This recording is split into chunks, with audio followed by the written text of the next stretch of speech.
Hey, hello, here today with, Dietrich. and what did you just do? I won the remote Duel YCS. It's crazy. Sounds weird to say for sure. I played Invoked Dogmatika with like the DPE engine. I played in the tournament 4 Sword Soul, 3 Bird, and 2 PK. So that adds up to 9 instead of 10. I played my first round against Sword Soul, and my second round, if you watched the finale, I talked about how my grandmother passed away. I had been visiting Minnesota, which is where I played the event. I live in Chicago, because she had been sick for a while, and she had always been like really supportive of me playing Yu-Gi-Oh. She actually paid for my flight as a birthday present for my first YCS, so she always was like texting me during events, asking me how I was doing, asking for pictures and all that stuff. So she was like a really big part of my life and a part of me pursuing this hobby. And she ended up passing away as I was playing day one. While I was in round 2, I sat down, shuffled up my deck, and got a call on my phone. So my mom called me, and I went to her house to be with my family.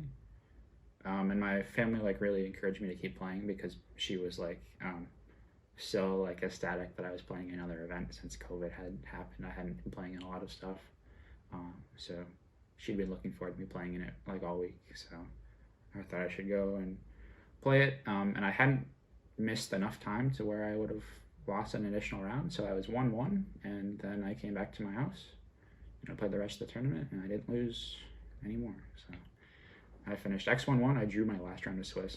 It was just like a really grindy game 3 or game 2. Yeah, I won game 1, and game 2 he won in time, so we drew. But yeah, I played Invoked Dogmatika. Let's get into the very cool list. I played 3 Alistairs, pretty standard obviously. 3 Ecclesia, Maximus, and Fleur. It's like the really standard ratio. Some people play 1 of this if like they're playing like more tech cards, I suppose, but this is a starter and it like makes DPE with Alistair if it gets negated or something. So all like really good cards you want to max out on. I noticed on some of your past lists you were playing 3 Maximus for a while. Did Yep. you ever miss playing more copies, or you just thought 1 is just, like really all that's needed?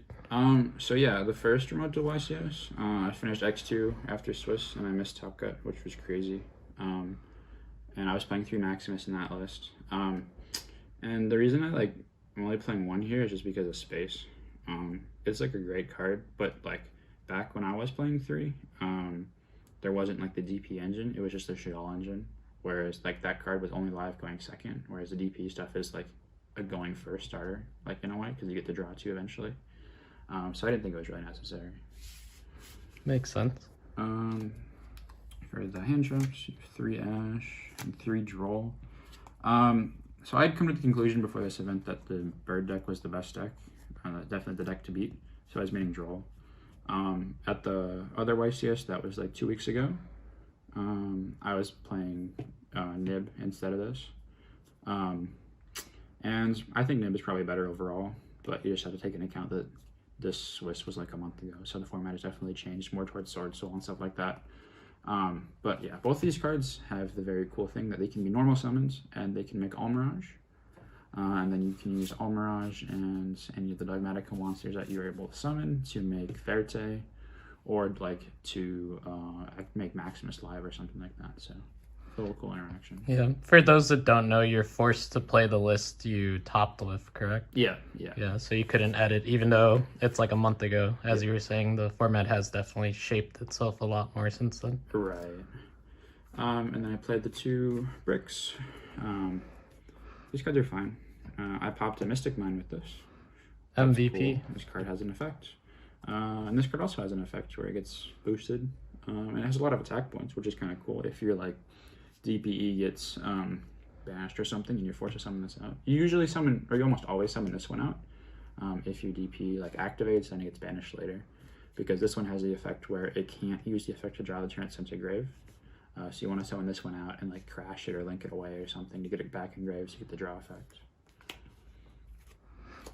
And then for the spells, I played 3 Meltdown, Terraforming, 3 Pot, 3 Fusion Destiny, 3 Droplet, 3 Nadir. So like these are all like the really good, crazy, insane cards that make this deck broken.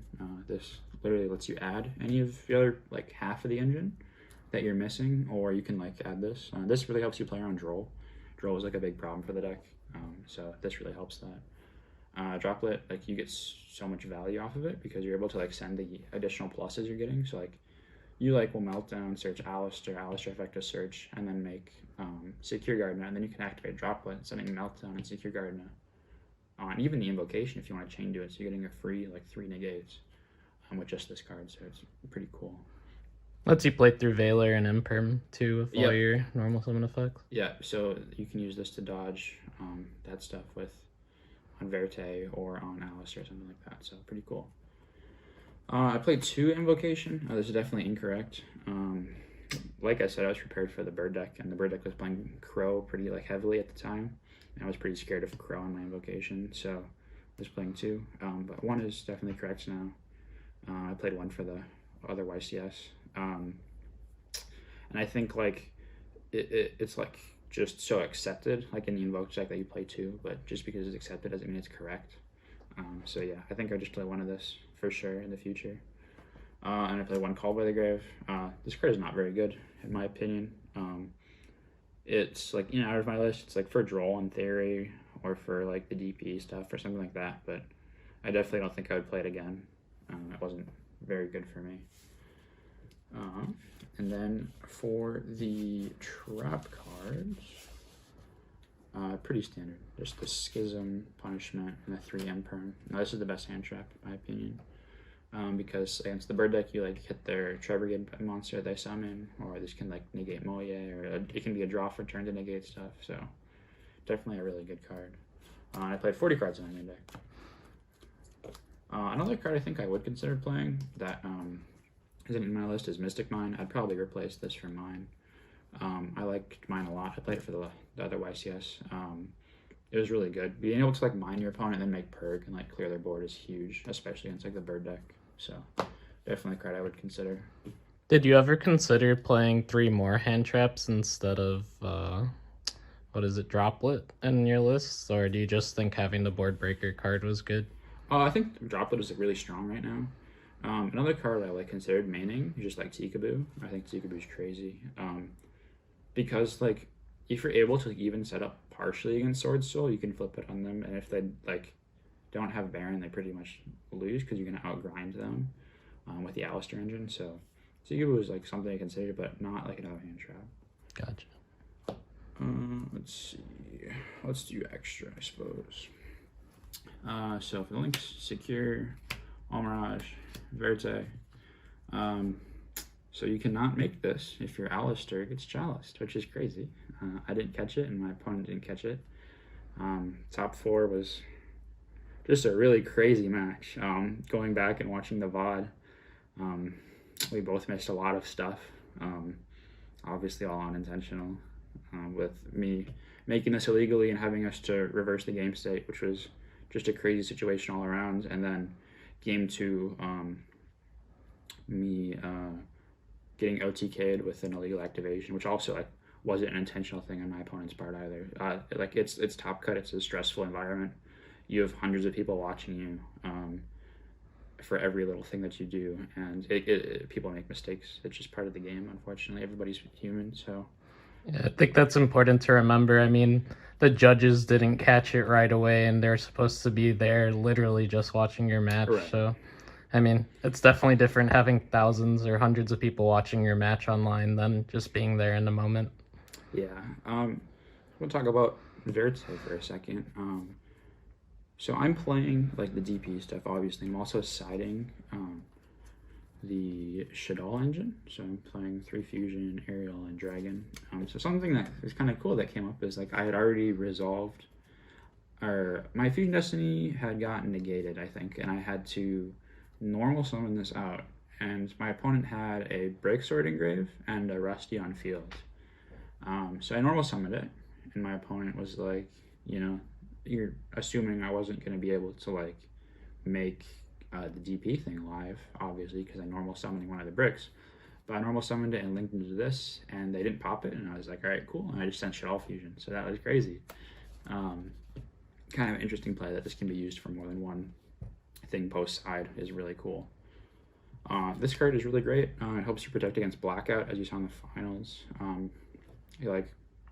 You can tribute, obviously, and protect one of your monsters, doesn't protect both, but you usually protect the more important one, which is like Makaba or like Maximus or something like that. It's similar interaction with DPE too, playing around it. Right, yeah. Let's see. Plato Mega. Shout out to DB Grinder for this one. He really sold me on this card. I was like kind of up and down about it, but I kind of came to the conclusion that like getting rid of DP is pretty important. Putting back the tennies, which is like how the Sword Soul deck is able to like out Winda, is really important. And also, if you're able to maintain a Maximus, what you can do is just send these two every single turn, and you're popping a card every single turn. So it's just like a really cool thing that you can do. It's just continue to recycle your resources over and over, and like just putting stuff back is huge. So yeah, Mega is crazy. For the Shaddolls, Construct, Winda, App Clone, pretty standard stuff. Some people don't play this, but this card is really important. Some people don't realize the fact that if you are playing with just Dogmatika cards, like let's say your Alistair gets negated and you like make Secure Gardener or something, and then you summon Ecclesia, Ecclesia gets Maximus, you summon Maximus, uses effect, gets Schism, all that stuff, and you have Tikaboo, and let's say your opponent outs your Winda and you have to use the Tikaboo, you're locked into spellcasters. So what you need to do to be able to play is fuse away the Winda and the Secure Gardener into something that's not a spellcaster, so a fairy monster. So that allows you to make Verite and continue applying pressure with your Floodgate face up on the field. So this being a different type is really important. And obviously it lets you add back Schism if you don't want to discard a card, if you start with Nadir. And it's like, another thing that you can make with Shuttle Fusion. That actually came up in my top 16 match. Jesse played around my Shuttle Fusion by using the Quick Play Tenny spell Attribute as monster. And I had to fuse with the Nib and the Shuttle Dragon in my hands to make this. So, it ended up working out, which is pretty cool. For the Invoked cards, we have 2 Makaba, Purg, Ragin, and Auguries. 2 of this is necessary in like kind of a niche situation where your Makaba will survive past turn 1. You just normal summon Alistair, and then you'll link these 2 into a Verite, and then you activate the invocation that you search to make your second Makaba to make sure your Verite is protected from like Veiler or something like that. So definitely comes up, and it's also something you can banish off pot. Purg, this card steals games. People were asking me why I didn't make this card. Game 2 of the finals. And honestly, I just really wanted to play it safe. Obviously, there's like, he had an open board, and I definitely should have just gone for it. But I was just really trying to play safe. I was up a game. I thought I had good card advantage, and I wanted to like maintain that advantage and not do anything crazy. But I definitely should have made this and gone for game. But a little too passive for sure. Ragin, this card doesn't really come up. It's okay against the bird deck. It outs the barrier statue, which is important, I suppose. And if you have Meltdown, they can't respond to this. And same thing with Auguries, they can't respond to this if you have Meltdown. So this is also your way of getting rid of DPE. You like bait the negate, then you'll use Alistair and the DPE to summon this. So it gets rid of it, which is nice. And then for the rest of the fusions, DPE, Entis, and Titanic Cloud. Pretty standard stuff. This card's crazy. I would probably play a second one of this instead of the Raging. I know that's what my friend Tom Williams did, so I thought that was a pretty good idea. I definitely change that going forward, I think. Unless people start playing the barrier statue, then I would consider playing something else. Did you ever miss a second copy of Winda? Or do you just think if they out the first one, they're probably just killing you or winning? Yeah. Like, Winda, I literally hardly summon Winda the entire event. You don't usually get that far. But Yeah, it never. A second one never came up for me. Yeah. That's good to hear though, because I feel like a lot of people think that this deck only wins with like, you know, Right. sitting on Winda, and like if you're winning a lot of, obviously if you're winning the tournament without summoning Winda that much, that says a lot about the deck. Yeah, I don't think I summoned Winda in the entire top cut, honestly. I'm trying to think. I had the opportunity to, but he had the Vashuda to bounce it, so.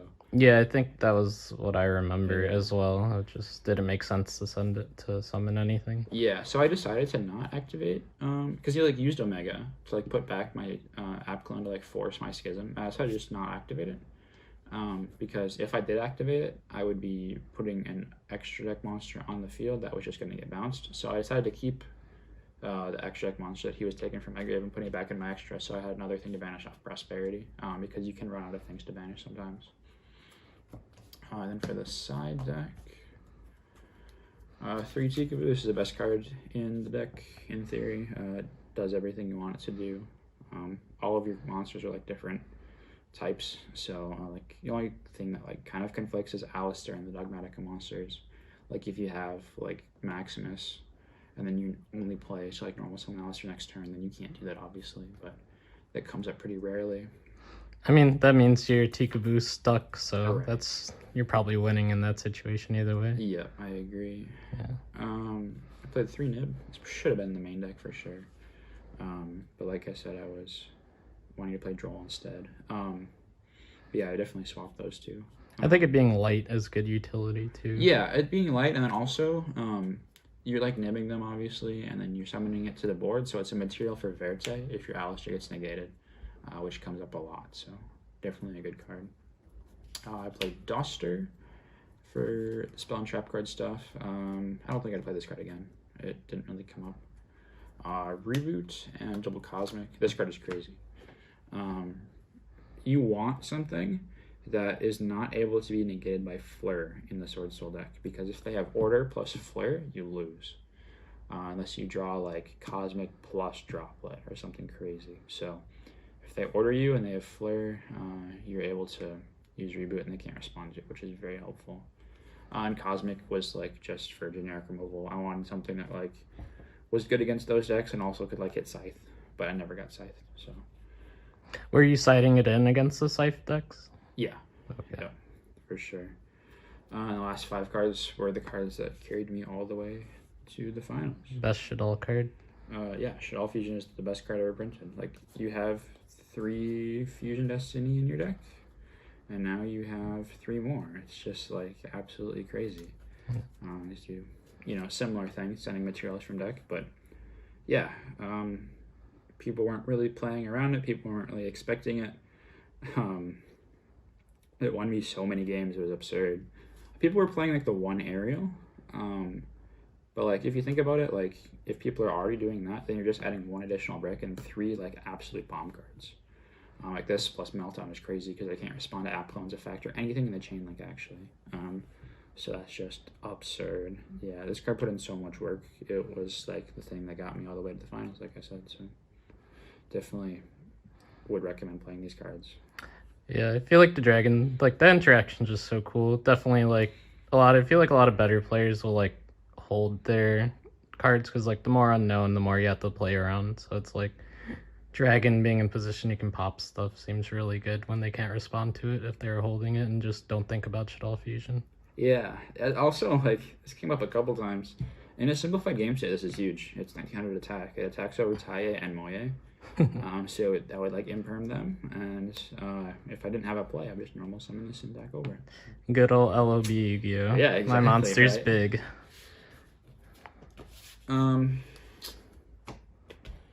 Yeah, for my shoutouts, shout out to JY Sharif. That man has been a great friend of mine since day 1. That man was a worlds competitor, and I was a kid in just starting high school, and he gave me so much advice when I just started playing the game. So I really could not have gotten as far as I did without him. Shout out to that man. Shout out to my team, Midwest Gaming, best team. Shout out to Vamos a la Playa group chat, Caleb and Brian. Yeah, I really would like to say that I appreciate how kind and helpful everyone has been to the community, to me in the past couple days. A lot of people were like, I liked your interview and I appreciate what you said and all that. So everyone has been so helpful and nice. I just really would like to thank the whole community for supporting me, from Minnesota and from Chicago combined. And I really truly say I would not have been able to do this without everybody's support. So thank you all so much. Yeah, that's it. All right. Well, thanks so much and congratulations, man. We hope to see you continue to win and do well and prosper. Have a good one. Thanks.